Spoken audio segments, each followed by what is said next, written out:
The biggest group of Canadians to escape the war between Israel and Hamas is now in Cairo and getting ready to make the journey back to Canada. Same one.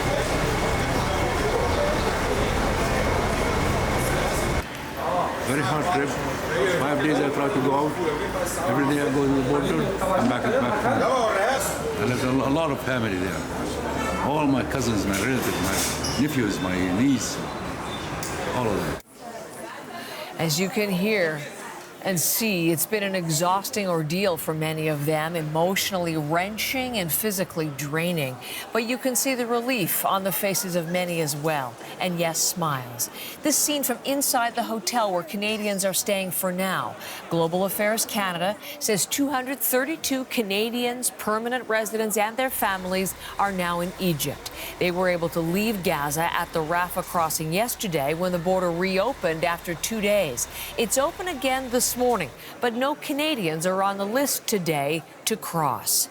Tom Perry is still leading our coverage. He's with our CBC News team, and he is based in Cairo. Tom, let's begin this Monday, this week, with the latest. What's happening at the border today? Well, we are hearing that the border is open today. The Rafah crossing is open today. As you mentioned, no Canadians on today's lists. I was going through the list. There's a number of Russians, Americans, Spanish citizens, a host of other countries as well, but no Canadians. Now, we did see a lot of Canadians come through the Rafah crossing yesterday and arrive here in Cairo very early this morning by bus. Very long drive from Rafah, but they made it here very, very early this morning. The latest figure I'm hearing from Canadian officials is that 239 Canadians made it through the Rafah crossing yesterday and arrived here yesterday. So when you add it all up, but 107 Canadians there before. There was a few stragglers that came in with NGOs and by various means. Comes to around 350 Canadians that have now made it through Rafah and have made it all the way here to Cairo. Global Affairs at one point had said that they was talking to about 600 Canadians who were seeking assistance getting out of Gaza. That still means there's quite a few people left in Gaza who still need help. But I think yesterday the Canadian officials were very happy to see this number of Canadians and permanent residents and their families coming through the border crossing, especially after all the issues that we've been seeing at the Rafah crossing, it being closed for a couple of days, this real on-again, off-again issue that they've been having at Rafah. To see it open and to see so many Canadians come through was a relief for officials and for the Canadians, of course, on those buses arriving this morning.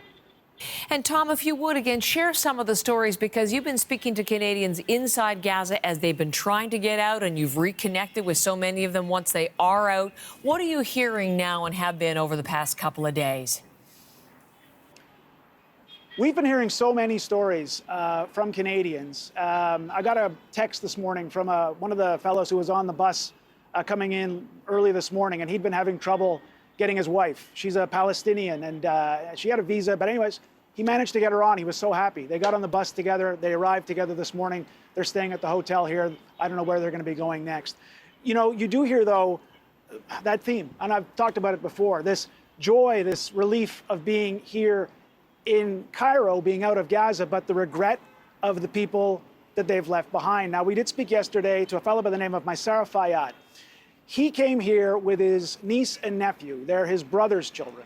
Their dad is in BC. They haven't seen their dad in 10 years. So Maysara is taking the kids. He took them through the Rafah crossing. So he's from Gaza. Took them through the Rafah crossing. He's going to take them. He's got a visa now to take them all the way to BC, which is good news. But we were talking to him last night about how the fact that his family, his wife, his 5 children are still in Gaza and, you know, still in danger. So we had a conversation with him last night. Here's some of what he said. I'm really happy for the kids. So I will get them to their dad after 10 years. But just worried and feeling so bad about my family in Gaza.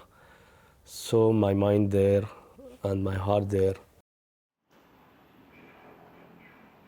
So that's just one story of one person and the choice they had to make to get themselves, to get their loved ones to safety, and the people they left behind. And we've heard so many stories like that of people who have chosen because they've got a Canadian passport, they're married to a Canadian, they're a permanent resident, they're able to get across the border, they're able to get to safety, but they've got so many friends, so many family members who can't make that choice. They're stuck in Gaza and they're just worried sick about them.